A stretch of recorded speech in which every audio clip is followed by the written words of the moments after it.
Bien.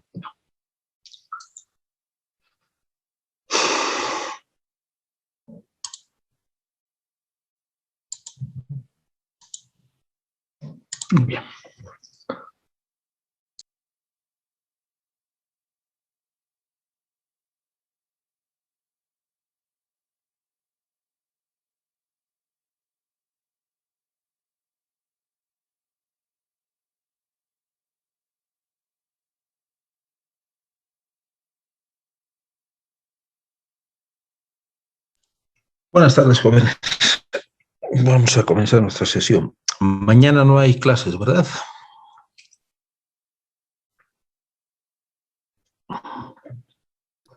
Sí. Bueno, espero que la pasen bien. Muy bien. Estamos entonces en lo que significa el teorema del límite central, y esto, como ustedes saben, es la forma en la cual aplicamos la distribución normal a muestras, o mejor dicho, al promedio de muestras y también a la varianza de muestras. ¿Sí? Entonces, los dos parámetros que van a ser de importancia a nosotros son los que tenemos en la hoja de ejercicios, que la esperanza matemática del promedio de muestras, esa rayita, la simbología es bien importante, va a ser igual al promedio del promedio de muestras, igual al promedio poblacional. ¿Sí? Eso es lo que nos dice el teorema del límite central. Y la desviación estándar de las muestras con respecto al promedio general o al promedio poblacional va a estar dado por el cociente de la desviación estándar de la población dividido entre la raíz cuadrada del tamaño de la muestra. Entonces, esos son los conceptos que nosotros debemos considerar al momento de analizar la aplicación o no del teorema del límite central. Bien, algo que también tenemos que hacer, y voy a mostrarlo, es utilizar las tablas que ustedes los tienen en la plataforma de Google Classroom o también la aplicación complementaria, de tal manera de que ustedes puedan determinar claramente, en función de la transformada Z, cuál es el área encerrada bajo la curva de la distribución normal. A ver, vamos a ver dos valores que son significativos. Por ejemplo, menos 2,9, ¿sí? O 2,90. El área encerrada sería 0,0019, que también es la probabilidad de ocurrencia. Y si nos vamos a un valor de Z igual a 0, obviamente, el área encerrada desde menos infinito hasta 0 va a ser el 50%, ¿no? Eso es obvio por la simetría que tiene la distribución normal.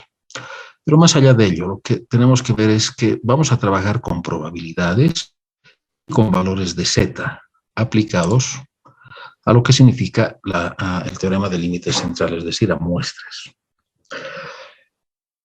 Bien, comencemos entonces resolviendo el primer ejercicio para entender la aplicación de estos conceptos. Una empresa fabrica bombillas que tienen una duración distribuida en forma aproximadamente normal, con media igual a 700 horas y desviación estándar de 35 horas. Obtenga la probabilidad de que una muestra aleatoria de 38 bombillas tenga una vida media menor a 685. Bien, fíjense en este enunciado. Nos hablan de que prácticamente las bombillas siguen una distribución normal.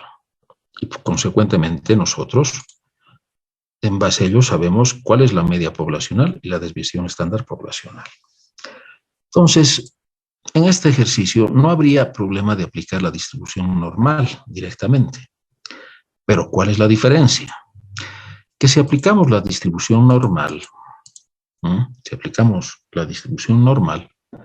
estaríamos hablando para una bombilla en particular. ¿Sí? En este caso, lo que nos dicen es analizar la probabilidad de que el promedio de una muestra aleatoria de 38 bombillas tenga una vida media menor que 685 horas. Entonces, esa es la diferencia y eso es lo que tenemos que nosotros analizar. Hay veces que nos van a decir que es una distribución normal y si nos piden para una bombilla o para un elemento en particular, es la distribución normal directamente. Pero si nos piden una muestra, pues entonces es la aplicación del teorema del límite central.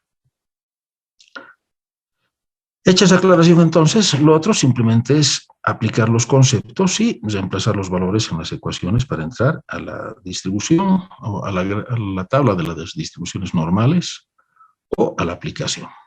Entonces, tenemos acá los parámetros de la distribución, el tamaño de la muestra y el valor que nosotros queremos evaluar.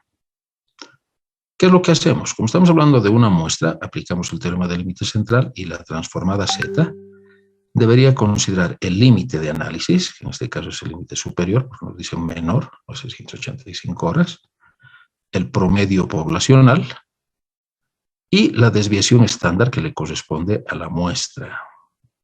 Eso es 35 dividido entre la raíz cuadrada de 38, que es el tamaño de la muestra. Bien, haciendo los cálculos nos sale menos 2,64. Entonces, vamos a ir cotejando ambos resultados, ¿ya? El que obtenemos en forma tabular y con la aplicación. Entonces, con menos 2,64 nos vamos a la tabla de la distribución normal y tendríamos que buscar menos 2,60, 61, 62, 63, 64, ¿no?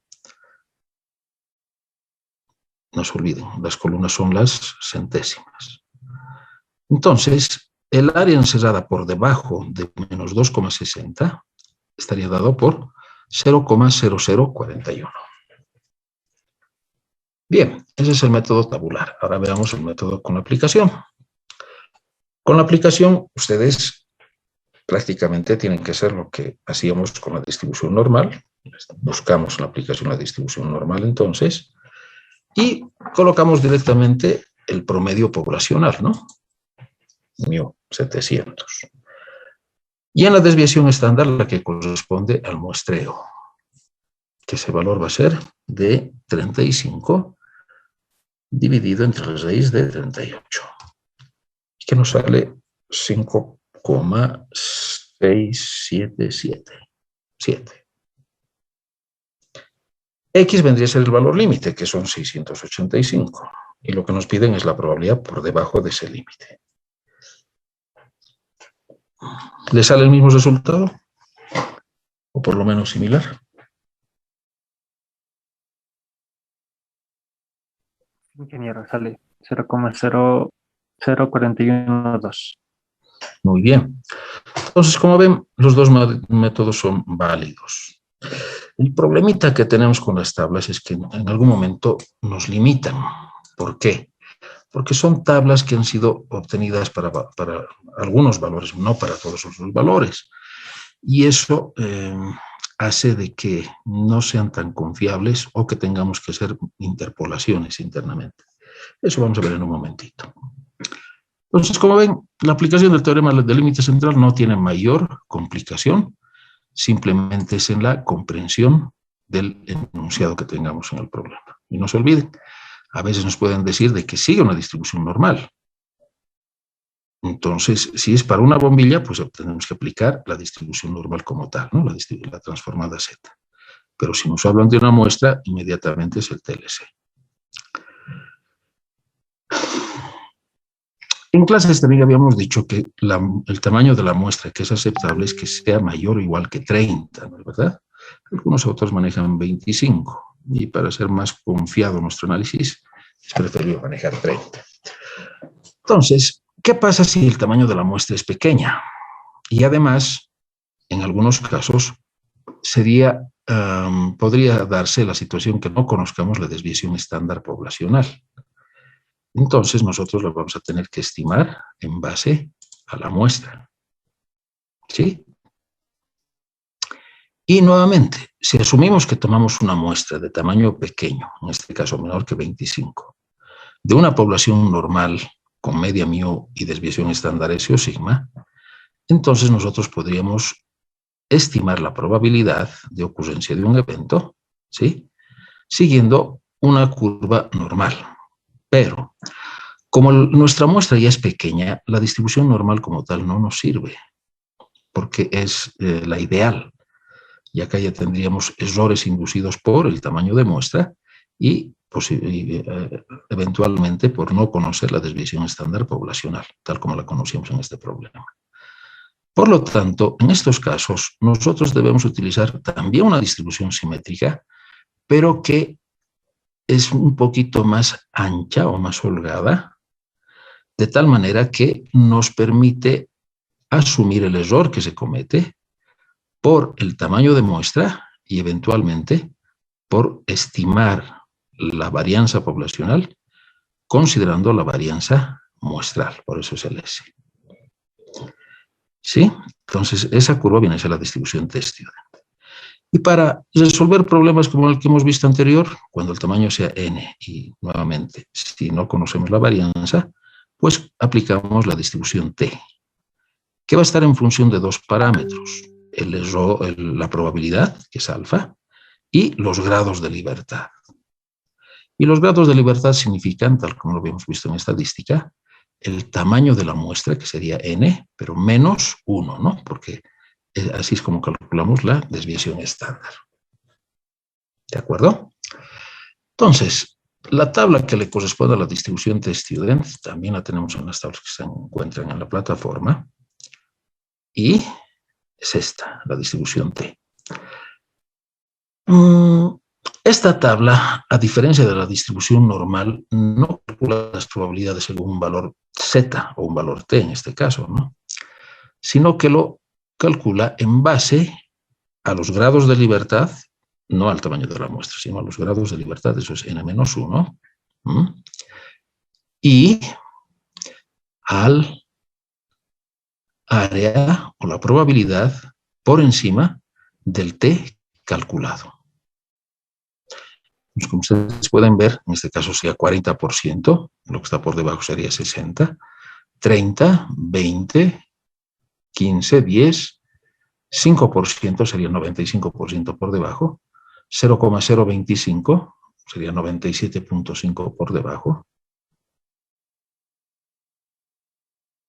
y valores que tienden hacia 0, ¿no? En ese caso sería prácticamente el 99,95% cubierto por debajo del límite. ¿Ya? Esa es la forma entonces en la que calculamos. O ingresamos a las tablas. Bien, veamos los ejercicios que tenemos. Fíjense, el valor de t con 14 grados de libertad, que tiene un área de 0,025 a la izquierda y por tanto un área de 0,975. Muy bien, ¿cuál sería el valor de t que le corresponde a esta probabilidad acumulada a la izquierda? Entonces, nos vamos a la distribución t y nos decían 0,025, ¿no? Aquí está el 0,025. Y además nos hablaban que eran 14 grados de libertad. Entonces, 14 grados de libertad, y acá nos da 2,145. Pero ojo, ese es el valor que se encuentra hacia la derecha. Lo que nosotros nos están pidiendo es a la izquierda. Esta distribución también es simétrica, por lo tanto, el valor que hemos encontrado es similar al que encontraríamos en la otra cola. Con la diferencia, fíjense, también está centrada en 0, que el valor sería negativo, ¿no? Entonces, eso es lo que tenemos en la resolución del ejercicio. ¿Ya? Bien, ustedes, ¿cómo lo harían esto en la aplicación? Buscamos la distribución t-student, colocamos los grados de libertad. Fíjense, ya no nos piden ni promedios, ni varianzas, sino los grados de libertad. Es la distribución t, son 14 grados de libertad. Y en la casilla rosada, que corresponde a la probabilidad, le damos el área, ¿no? Que sería 0,25. Y nos encuentra el valor. Menos 2.14479. ¿Está bien?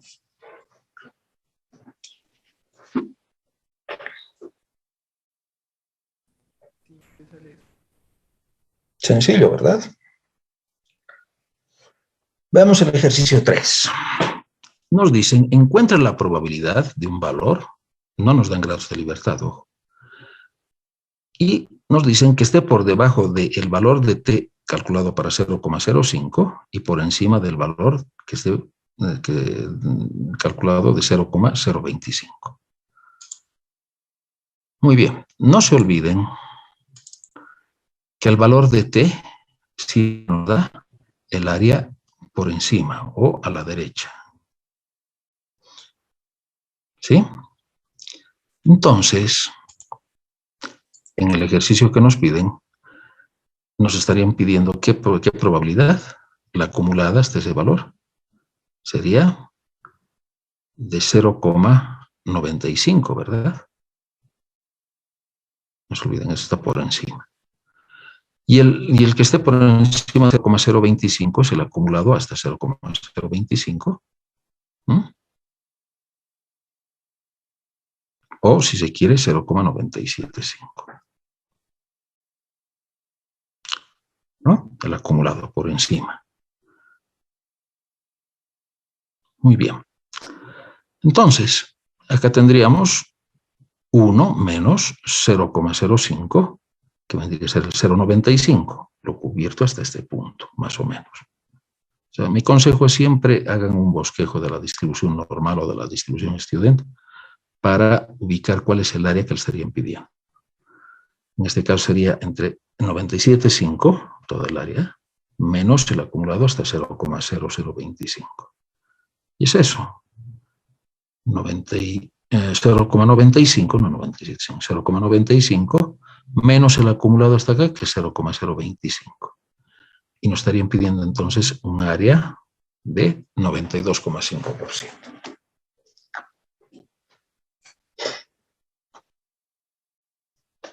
¿Ya? Eso es entonces lo que tenemos. Muy bien. Y ya hemos aprendido entonces cómo calcular la distribución T. Veamos un ejemplo.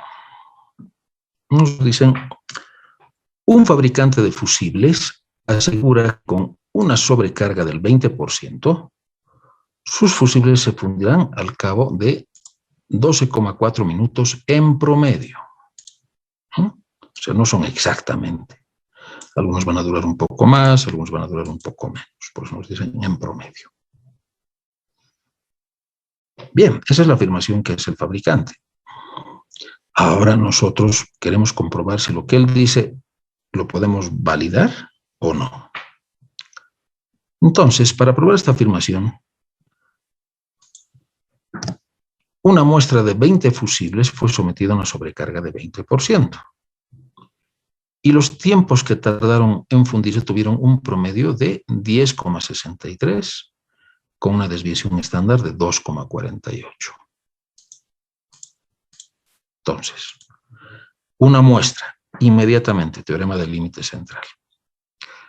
20 fusibles, 20 es menor que 30. Entonces es una muestra pequeña, ¿no? Pues está debajo de 30.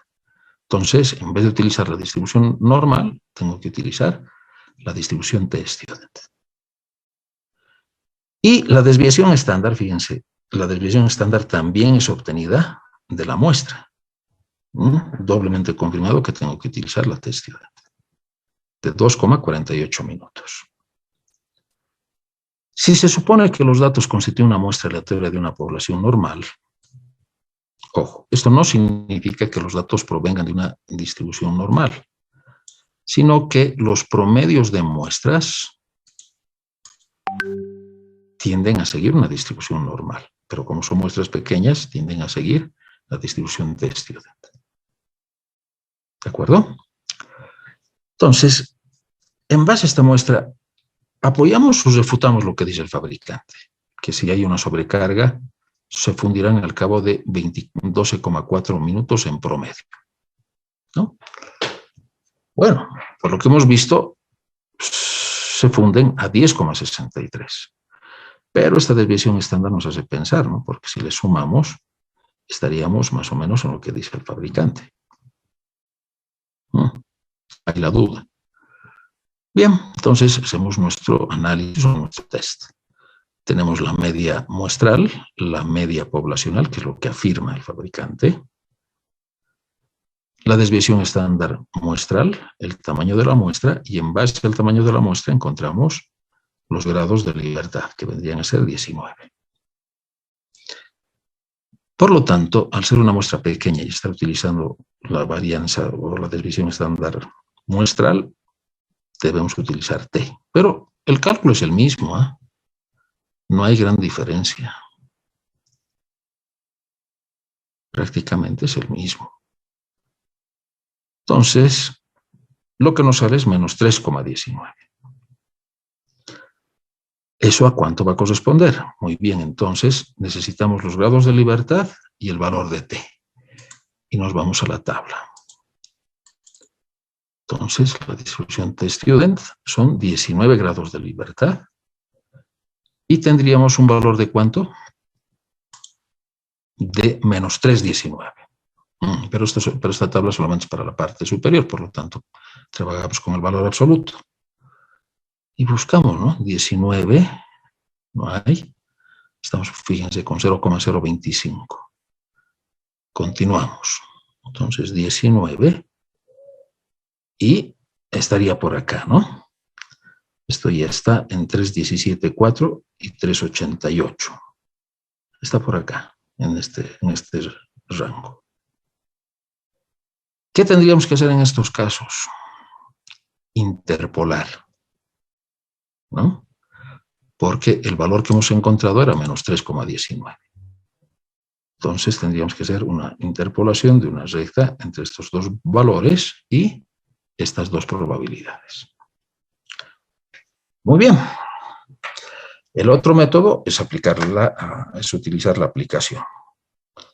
Y en la aplicación tendremos 19 grados de libertad. El valor que hemos encontrado que es menos 3,19. Y lo que tendríamos que encontrar es cuál es la probabilidad que se encuentra por debajo. Y ese valor nos sale 0,00241.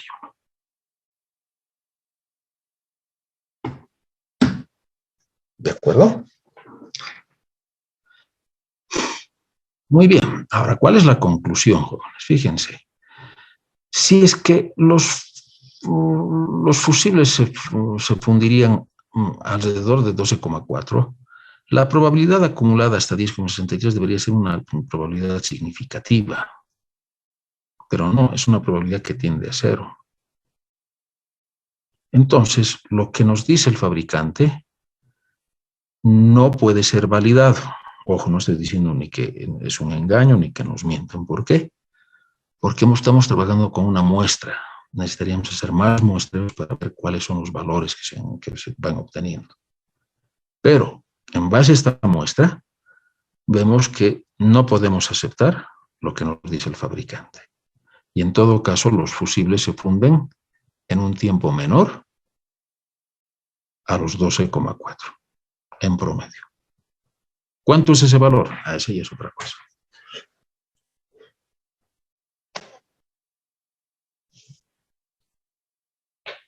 ¿De acuerdo?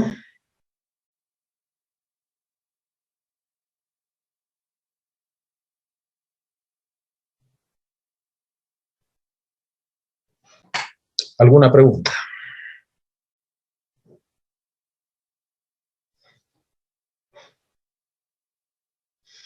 Si nosotros quisiéramos saber cuál es el valor máximo al cual los focos se funden con un 99% de probabilidad, o 90%, no 90%, ¿cómo deberíamos hacer el cálculo, jóvenes?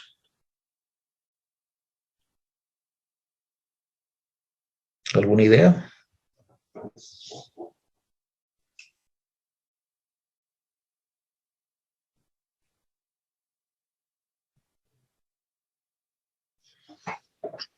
Bien, lo que tendríamos que hacer es ir a la tabla y buscar el 90%. acá. Y son 19 grados de libertad. Entonces, el valor debería ser 1,328. ¿No? Todo lo acumula, todo esto sería 90%, el 0,10 es el complemento. Entonces, T, ¿cuánto debería ser? 19, 1,328. Y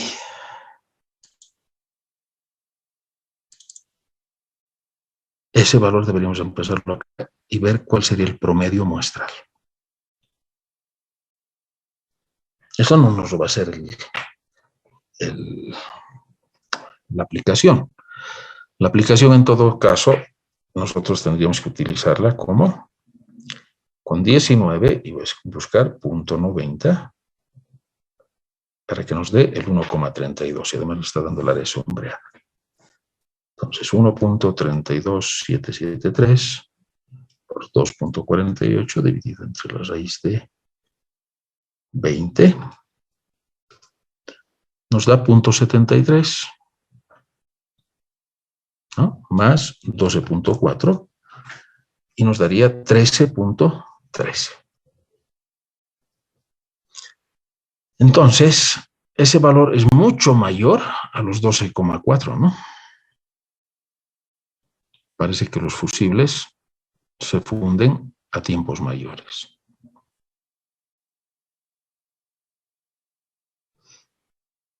Pregunta para ustedes. ¿Qué es lo que nos interesa a nosotros como ingenieros? ¿Eléctricos, electrónicos o mecatrónicos o electromecánicos? ¿Que se fundan en un tiempo mínimo o en un tiempo máximo? En el tiempo máximo. Ups, ¿por qué? Para que pueda estar en mayor tiempo de funcionamiento. Claro, pero tendría sobrecarga en tu circuito. O sea, el fusible no te estaría protegiendo a tu circuito. ¿Me he dejado entender? ¿Para qué ponemos fusibles? El fusible es algo así como la palanca que se conoce, ¿verdad? Exacto. Así es. El fusible es lo primero que tiene que saltar. Bueno, fusibles era en mi tiempo, ¿no? Era un alambrito de cobre en una cápsula de vidrio. En el tiempo de ustedes ya son ¿cómo se llaman estos? Todos los circuitos que saltan cuando hay una sobretensión, ¿no? Los térmicos. Entonces, lo que necesitamos es que apenas hay una sobretensión, inmediatamente el fusible corte la tensión o la intensidad de corriente en el circuito para que el circuito no sufra, ¿no? Por la sobrecarga. Nuevamente, entonces, ¿qué necesitamos en los térmicos o fusibles? Que duren mucho tiempo o que sean los primeros en saltar o en fundirse.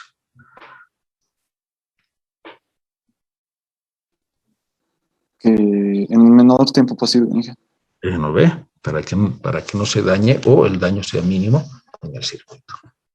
¿Ven? Eso es entonces lo que buscamos. Por ahí nosotros estamos buscando que resista, qué sé yo, 10 minutos, ¿no?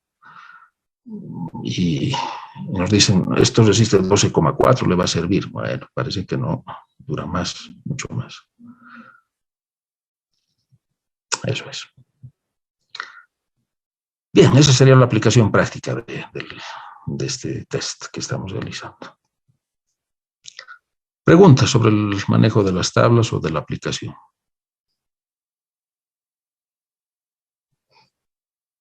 Sencillo, ¿verdad?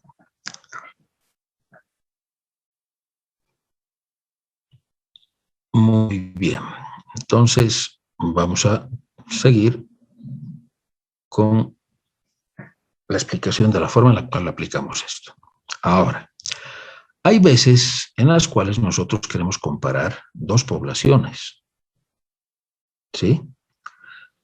Y si las muestras son independientes, que pueden ser de diferente tamaño, Hugo, y que corresponden a dos poblaciones que tienen parámetros mu y sigma al cuadrado, sigma 1 y sigma sub 2, mi sub 1 y mi sub 2, La distribución muestral de las diferencias de las medias, si siguen una distribución aproximadamente normal, va a estar dada por estas ecuaciones.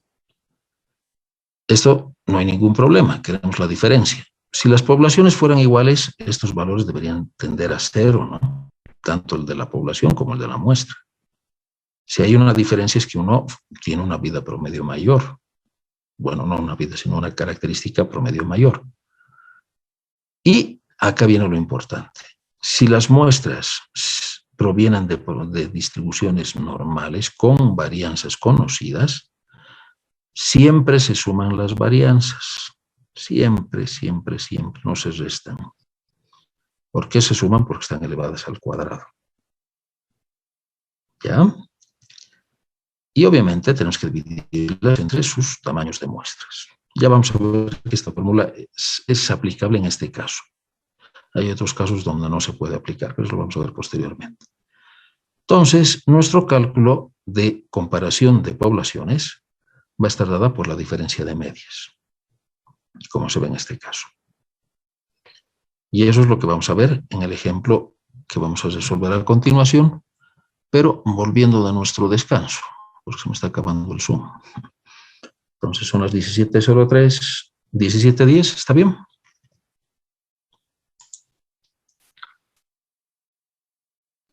Está bien. O ya no volvemos a nuestros ejercicios. ¿Alguna pregunta que tengan hasta el momento? Veamos entonces. Nos dicen, esos eran por si acaso los cañones de electrones de los televisores antiguos, no los de plasma. Entonces nos dicen, los cinescopios para receptores de televisión que son producidos por una compañía A tienen una vida media de 5,6 años y una desviación estándar de 0,8 años. Entonces, acá nos están indicando valores poblacionales. Mientras que los que fabrica la compañía B tienen una media de 5 años y una desviación estándar de 0,7 años. ¿Cuál es la probabilidad de que una muestra aleatoria de 40 cinescopios de la compañía A, eso me falta acá,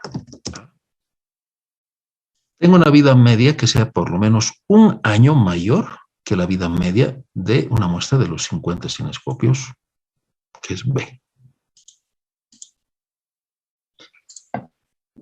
Muy bien. Entonces, acá lo que queremos es si las muestras van a tener una duración de por lo menos un año mayor de los de A que los de B. ¿Y por qué hacemos ese análisis? Por una sencilla razón. Si bien los promedios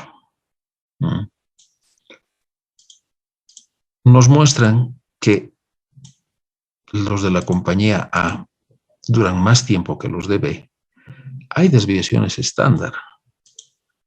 Y esas desviaciones estándar pueden afectar a las muestras. No se olviden, nosotros no estamos eligiendo qué televisores duran más y cuáles duran menos. Estamos sacando aleatoriamente, entonces uno puede durar más y los demás, de los 40, pueden durar 5,6 menos 0,8, con una desviación estándar, estarían durando 4,6, ¿no? Menos de un año de diferencia. Entonces queremos ver hasta qué punto son tan buenos los de A. Bien, trabajamos con muestras, por lo tanto, tenemos que aplicar el teorema del límite central. Tenemos los datos poblacionales, el tamaño de las muestras, y lo único que nos quedaría por calcular vendría a ser la varianza total, que como les decía antes, es la suma, ¿sí?, de las varianzas. ¿Ya? Entonces, tenemos que hacer ese cálculo. Tenemos desviaciones estándar, ojo, no tenemos varianzas. Ya habíamos dicho una y otra vez de que siempre nosotros trabajamos con varianzas. Otra cosa es que utilizamos la desviación estándar para tener una mejor comprensión de la variación en el sistema. Muy bien. Si hacemos nuestros cálculos, fíjense, las medias de las poblaciones son como son. Yo no puedo forzar a que duren un año o 2 años, no. Son 5,6 y 4,5. Por lo tanto, reemplazo los valores que corresponden. Pero las medias deberían durar por lo menos un año mayor que la vida. Entonces, tendríamos que estar buscando la probabilidad que está a la derecha, ¿no? Del valor límite. Entonces, haciendo nuestros cálculos, el valor límite es 1 y reemplazando obtenemos que z es menos 0,63. ¿Por qué estoy utilizando la transformada z? Porque conozco las varianzas poblacionales y los tamaños de las muestras son mayores que 30.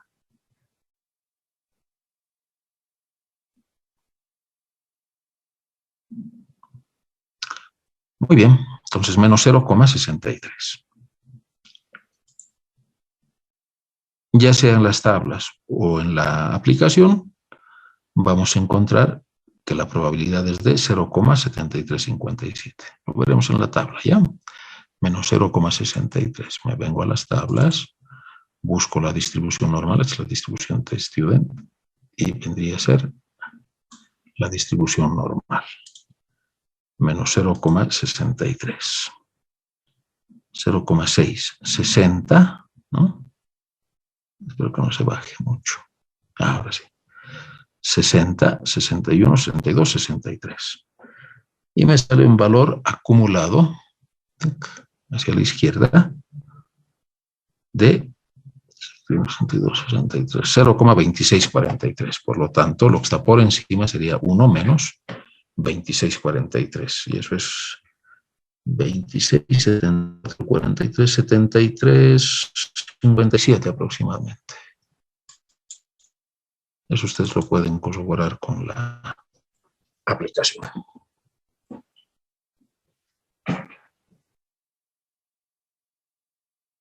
¿De acuerdo?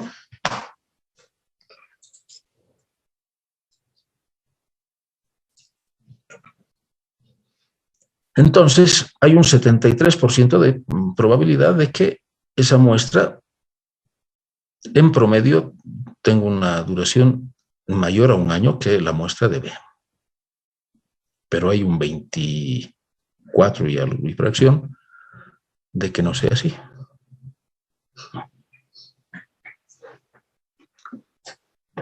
¿Alguna pregunta sobre este ejercicio?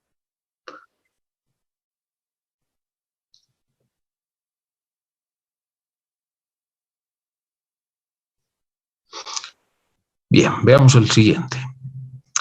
Habíamos dicho que nosotros podemos hacer análisis de promedios muestrales o diferencias de promedios muestrales, como estamos viendo en este caso. Pero también podemos hacer un análisis de las varianzas. ¿Y por qué de las varianzas? Porque así como los promedios varían de muestra a muestra, lo mismo sucede con la varianza. Las varianzas también varían. Si los promedios varían, las varianzas también, ¿no? Y mucho más si consideramos los tamaños de las muestras. Entonces, considerando esas dos afectaciones que tenemos en la variación de la varianza, nosotros también podemos calcular la probabilidad de que una varianza alcance un valor máximo o un valor mínimo, tal como lo hacíamos con las medias o los promedios. Y para ello utilizamos la distribución chi cuadrado. Y la distribución chi cuadrado, me voy a ir a las tablas.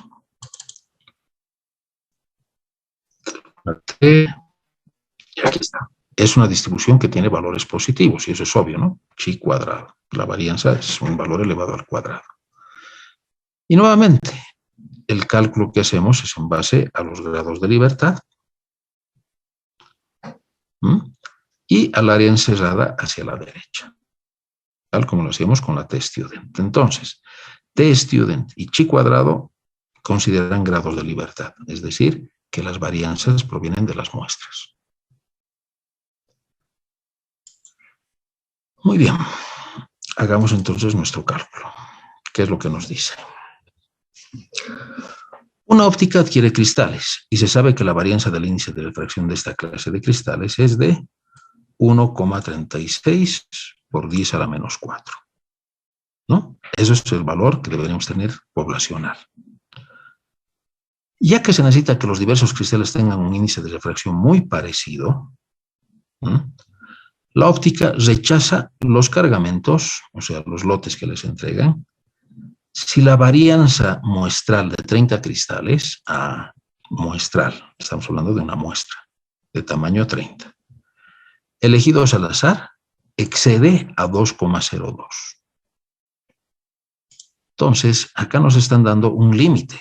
Si la varianza es mayor a esto, entonces no me sirven, ¿no?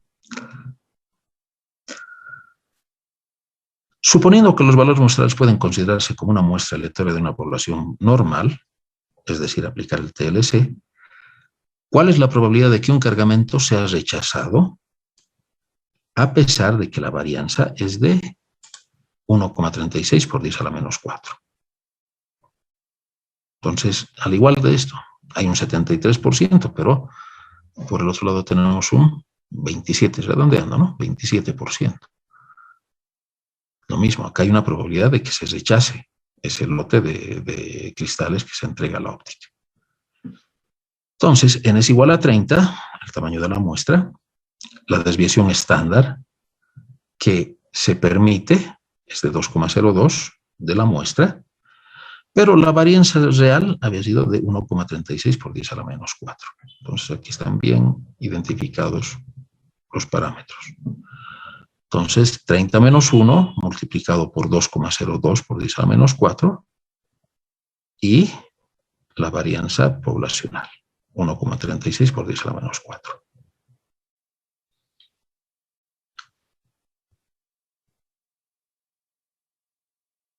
¿Qué hacemos a continuación, jóvenes?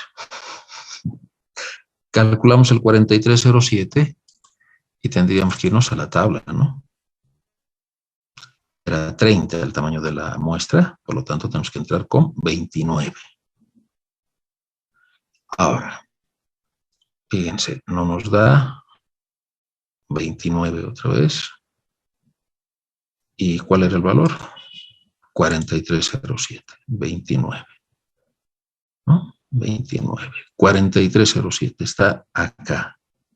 Nuevamente tendríamos que hacer la interpolación entre estos dos valores y estas dos probabilidades. Bien, en nuestro caso nos vamos a la aplicación, buscamos la distribución chi-square, o chi cuadrado, ponemos el grados de libertad, que serían 29,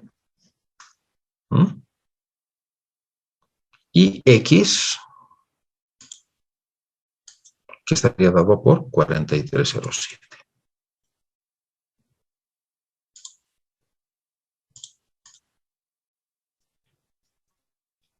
Entonces, 43.07 y nos sale 0,04486. Aproximadamente 5%. Entonces, la probabilidad de que nos rechacen un lote o un cargamento al hacer la verificación de la muestra es de un 5%.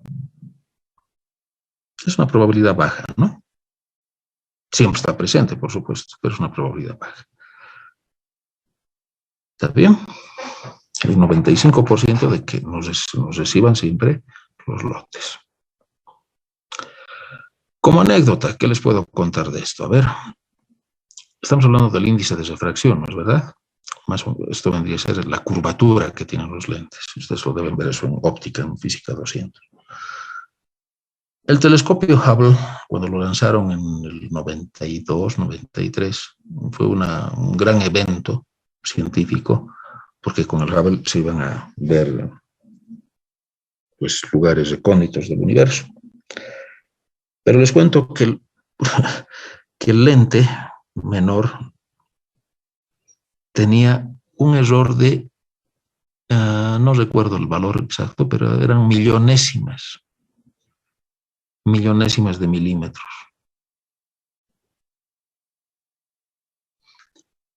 Que dio lugar a que el telescopio fuera miope, porque no podía enfocar a grandes distancias.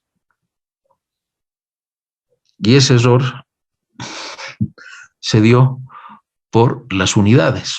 Ustedes saben que los americanos manejan las inglesas y ese lente lo pulieron en Japón con medidas milimétricas. Ese error de millonésimas costó $50 millones porque tuvieron que mandar otra misión para ponerle un lente de corrección al telescopio.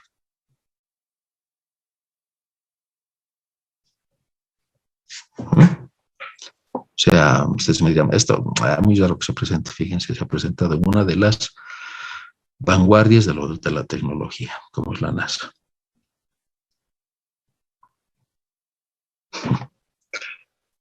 Muy bien. Acá hemos visto entonces lo que es el análisis de una varianza. Pero también habíamos hecho la comparación de dos poblaciones, ¿no es verdad?, en los cinescopios. Entonces, también podemos comparar nosotros las varianzas de dos poblaciones. Y eso es lo que nos dice acá. Si S sub 1, como estamos hablando de S, estamos hablando de varianzas muestrales. Son las varianzas de muestras aleatorias independientes de tamaño N sub 1 y N sub 2, respectivamente, tomadas de dos poblaciones, distribuidas normalmente, nuevamente en base al teorema del límite central, que tienen la misma varianza. Entonces, Fisher nos permitiría calcular la probabilidad de la similitud o desigualdad de las varianzas. Ahora, habíamos dicho que las varianzas siempre se suman. Eso es lo que hemos calculado acá. Por lo tanto, para calcular varianzas, yo no puedo utilizar diferencia de varianzas, porque siempre se suman. Entonces, lo que se hace es el cociente de varianzas. Si las varianzas van a ser iguales, el cociente tiene que ser 1, ¿no es verdad? Pero, como estoy manejando dos varianzas, voy a tener 2 grados de libertad. Uno de la primera muestra y el otro de la segunda. Entonces, en nuestras tablas, esto F, la distribución de Fisher, tenemos acá los grados de libertad para la primera muestra y para la segunda muestra. Y como ya no tenemos más espacio para calcular las probabilidades, estas tablas, voy a hacer una aproximación ya, están calculadas para un 5% de probabilidad superior o 95% acumulado. Y hay otra tabla para un 99%. Entonces, como ven, estas tablas se vuelven más complejas en su manejo. Tendríamos que buscar las tablas que corresponden a las probabilidades que buscamos. Muy bien. Nosotros, afortunadamente, tenemos la aplicación. ¿Ya? Entonces, fíjense lo que nos dicen acá. Encuentra el valor de Fisher para un 95%, entiéndase para 0,05, para un grado de libertad, es decir, para el tamaño de la primera muestra, que es de 10, serían 11, ¿no? Porque el grado de libertad sería menos 1. Y B sub 2 o mi sub 2 igual a 20, sería 21. Bien, entonces, B sub 1, 10 y 20. Tengo que utilizar la tabla de 0,05, la tabla de arriba. Y los tamaños de muestras son, perdón, los grados de libertad son 10 y 20. Entonces, B sub 1, 9, y tendría que llegar a 10. Y la otra es 20. Entonces me sale un valor de 2,35. Pero, ¿qué es lo que me están pidiendo?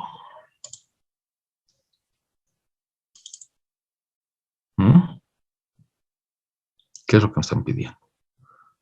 ¿Cuánto valdría el valor para un 95%? Entonces, en este caso que acabamos de ver, estamos hablando de un 0,05. Y no, pues, es esto. Lo que me están pidiendo es un 95%, todo lo acumulado. Por lo tanto, lo que tengo que hacer son los valores inversos. Por eso es que al ingresar entro con valores inversos. 1 dividido, fíjense, B sub 1 se convierte en 20 y B sub 2 se convierte en 10. Y C100 podría ser el cálculo con la distribución de Fisher. Bueno, afortunadamente en nuestro caso eso está solucionado, ¿no? Porque la aplicación es a los cálculos internamente. Entonces nos vamos al F.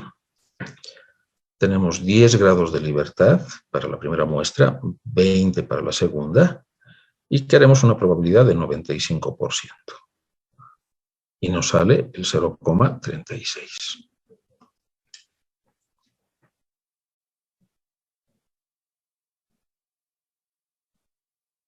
¿Ya? A ver, para los que no me han entendido eso, ¿a qué se refiere? Cuando hablo del 0,05, es esta área. Pero yo quiero encontrar el 95. O sea, el 5% estaría acá abajo. Entonces, para eso tengo que invertir, porque la curva no es simétrica. Tengo que sacar la inversa y switchear o cambiar de posición a los grados de libertad. Ahora bien, ¿dónde está el problemita? Fíjense, 15, 20, no tengo 19. En este caso nos dicen 10 y 20, ¿no? Bueno, no tengo, si fuera el caso, un 16, un 17, entonces además tengo que hacer interpolaciones. Y se me complica bastante la vida manejando esto. ¿No? 10 y 20, 2,77, que era el valor que habíamos encontrado en el ejercicio. Bueno, pero eso lo sacamos nosotros con la aplicación. Ahora bien, veamos un ejercicio de aplicación. Si dos muestras aleatorias independientes de tamaño n sub 1 y n sub 2 igual a 13, 7 y n sub 2 igual a 13, se toman de una población normal, teorema del límite central, ¿cuál es la probabilidad de que la varianza de la primera sea al menos 3 veces más grande que la segunda? Bien, entendamos el enunciado. Extraemos dos muestras de tamaños diferentes, además, pero de la misma población normal. ¿Qué nos está diciendo eso? Que por el tamaño de la muestra y por la aleatoriedad que existe, podría darse el caso de que esta varianza sea más grande de la que encontramos en la segunda muestra. Pues lo que les decía, siempre hay variabilidad cuando trabajamos con muestras. Los valores pueden ser mayores, pueden ser menores. Los únicos valores exactos van a ser cuando trabajemos con poblaciones. Entonces, acá nos piden ver cuál es la probabilidad de que la muestra 1 sea más variable, tenga mayor variabilidad, tenga una varianza mayor, 3 veces a la segunda. Entonces, reemplazamos los valores, ¿no?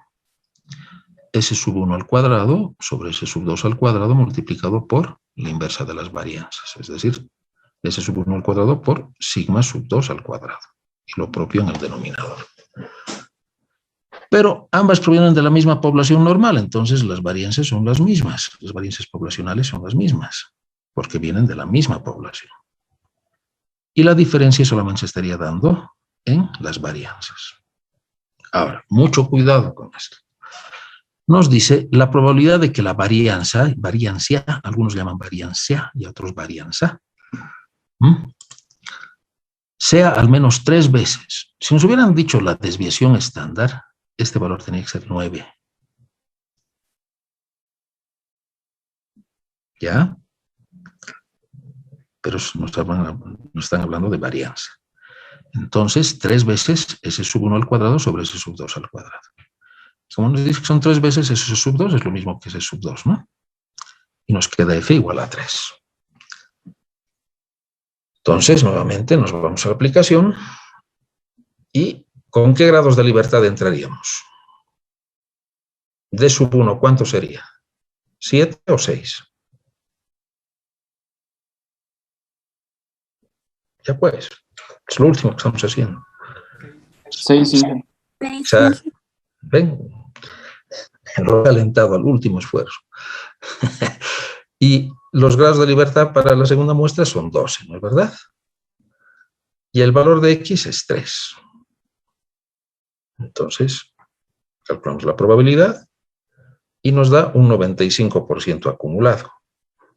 Pero nos dicen de que al menos sea 3 veces, por lo tanto, estarían buscando la probabilidad superior, que es prácticamente 5%, ¿no? 0,04981.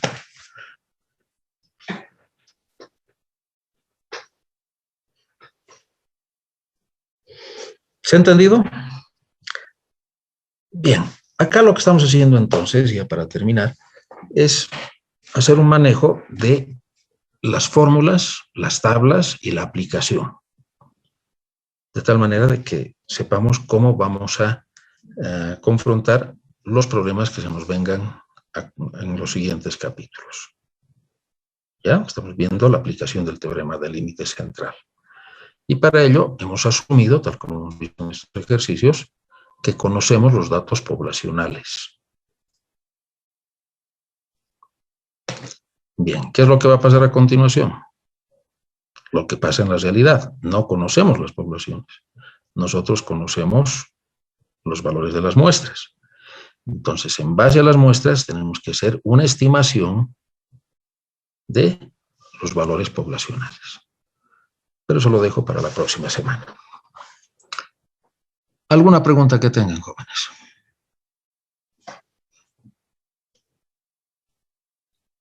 ¿Se ha entendido? Espero que sí. Muy bien. Si no hay consultas, entonces, con esto estaríamos terminando el tema del teorema del límite central.